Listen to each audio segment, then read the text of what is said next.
கர்மா is பூமராங்ன்னு ஒண்ணு சொல்லுவாங்க தெரியுமா? அது இப்போ நடந்துட்டு இருக்குங்க. 234 தொகுதிய 233 தொகுதியா ஆக்குனாங்க நான் சொன்னேன் ஞாபகம் இருக்கா? ம். ஏடிஎம்கே கட்சி இப்ப என்ன ஆச்சு? ஒரே ஒரு நிமிஷம் யோசிச்சிருந்திருக்கலாம். அந்த மனுஷனுக்கு முதுகுல குத்துறது எவ்வளோ அது நீங்க அந்த மனுஷன் இல்ல மக்களுக்கு நம்பி வந்த மக்களுக்கு சேர்த்து அந்த தொண்டர்கள்ல எவ்வளோ வேதனைப்பட்டாங்க, எவ்வளோ கஷ்டப்பட்டுருப்பாங்க. ஆ? அந்த வேட்பாளர சூப்பரா இது பண்ணி, இப்ப என்ன ஆச்சு? அட்லீஸ்ட் எதிர்கட்சியாவது இருந்தீங்க. 3rd பிளேஸ்க்கு கொண்டு வந்துட்டீங்க. இப்ப அடுத்து இந்த கட்சியில இருக்கிறவங்க எல்லாரும் ஒவ்வொருத்தவங்களா வெளியே வராங்க. இது ஒரு எக்ஸாம்பிள் தான் கர்மா இஸ் பூமராங் அப்படிங்கிறது.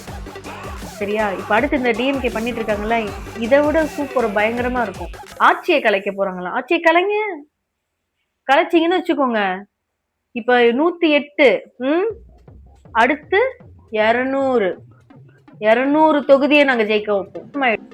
கர்மா இஸ் பூமராங் வரும்.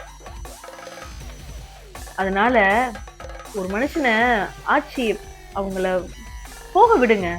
அவங்க என்ன பண்றாங்கன்றத ஜஸ்ட் அதை பார்க்க விடுங்க. நீங்களாம் சீனியர்ஸ் தானே. நீங்க தான் சொன்னீங்களே சீனியர் ஜூனியர்னு சட்டசபையில உதயநிதி சார்.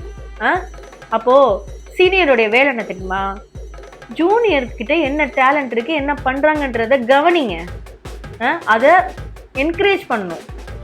அடுத்த ஆட்சியில நீங்க இந்த மாதிரி என்கரேஜ் பண்றப்போ உங்க மேல ஒரு நல்ல அபிப்பிராயம் வரும்ல. சரி இவங்களும் அந்த மாதிரி இருக்காங்களே அப்படின்னு சொல்லிட்டு ஒரு வாய்ப்பு எங்களுக்கும் கொடுக்கணும்னு தோணல. நீங்க பண்றதெல்லாம் பார்த்தா உங்களுக்கு வாய்ப்பே கொடுக்க கூடாது வாழ்க்கையில அப்படிங்கிற மாதிரி தான் நீங்க நடந்துட்டு இருக்கீங்க.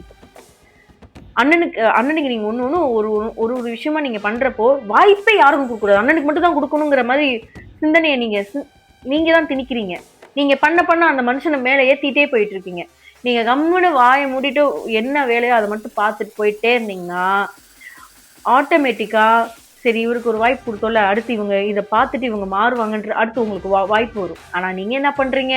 போட்டு அரசியலுங்கிற ஒரு விஷயத்த, அழகான ஒரு தூய்மையான அரசியலை சாக்கடை ஆக்குறீங்க. அதை மேலும் மேலும் சாக்கடை ஆக்குறதுக்கு ட்ரை பண்ணிட்டு இருக்கீங்க.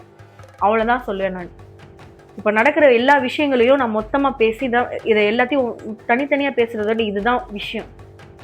அதை அவர் தூய்மையாக்கணும்னு நினைக்கிறாரு. நீங்க அதை திருப்பி மேமேலும் அதை அசிங்கப்படுத்தணும்னு ட்ரை பண்றீங்க. இது நடக்காம இருக்கணும். தயவு செஞ்சு அவர் வேலையை பார்க்க விடுங்க. நல்லதே நினைப்போம், நல்லதே நடக்கும். வெற்றி நிச்சயம்.